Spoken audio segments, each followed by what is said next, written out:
halkan uga hambaliyeeyo adeegan cusub ay soo kordhiyeen bangiga IBS iyo shirkadda Sunlink oo iska kaashaday u soo bandhigay macaamiisha. waa shirkaddii saddexaad adeega mobile money ruqsadiisa uu siiyey bangiga dhexe shirkadda Sunlink oo adeegan ay iska kaashadaan bangiga IBS. waxay runtii leeyihiin nasiib aad u badan. waxay ku soo aadeen xilli adeega ay soo kordhinayaan oo casriyan oo baahi loo qabo, dalkuna uu ku jiro transformation. hay-adaha regulatorska ee bangiga dhexe iyo NCA ay marayaan xilli ay wax badan la qaban karaan ganacsatada maalgashatay adeegyada noocana. sidaad ogtihiin bangiga dhexe wuxuu dhowaan hirgeliyey isku furka ama isku xidhka bangiyada dalka oo dhan, sidii uu cabdirasaaq iyo mas-uuliyiinta ugu horeysaba sheegeen. haddana wuxuu gacanta ku hayaa adeegyo kale oo badan oo dhammaantood garab istaagaya ama taabo gelinaya adeega IBS-a iyo kuwa la midka ah inay najaxaan. waxaa ugu horeeya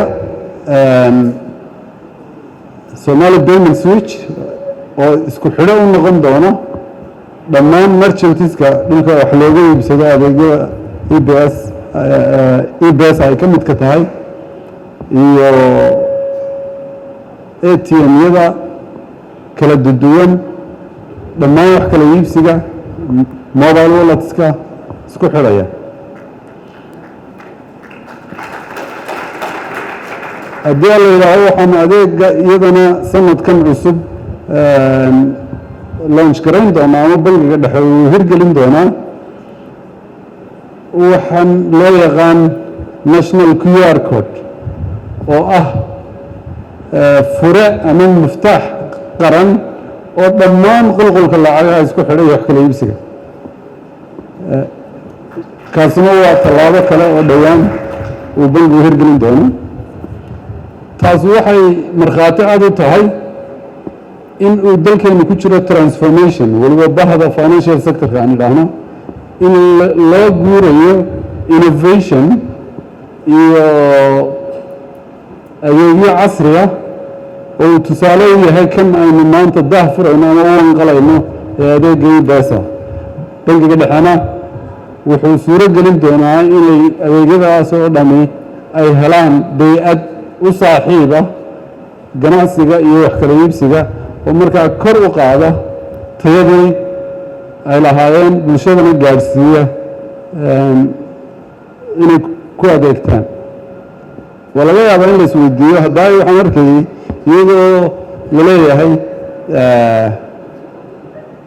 sustainable development goalska waxaan loo yaqaano jamciyadda qurumaha ka dhexaysa ama adduunku hadafka waxaa ka mid ah in fakriga laga baxo. adeegan IBS siduu fakriga in laga baxo wuxuu ka tarayaa oo kale. waa laga yaaba in qofku isweydiiyo. wax badan buu ka tarayaa haddii qofku ka go-an yahay ama go-doon kaga jiro habmaaliyadeedka dalka oo aanu baan ku xidhnayn oo wax iib u suuragal ahayn isagoo lacag kaasha jeebka ku sita mooyaane. way ka adag tahay inaad fakriga ka baxdo marka aad access leedahay. marka adeegyada kan oo kale ah IBS-a waxay u fududeynayaan dadka danyarta ahi inay iyaguna ka mid noqdaan habmaaliyadeedkii dalka. waxaan mar kale u hambaliyeynayaa maalgashadayaasha iyo ganacsatada ugu horeeya IBS iyo Sunlink adeegan u soo bandhigay bulshada Soomaaliyeed. waxaan leeyahay mabruuk.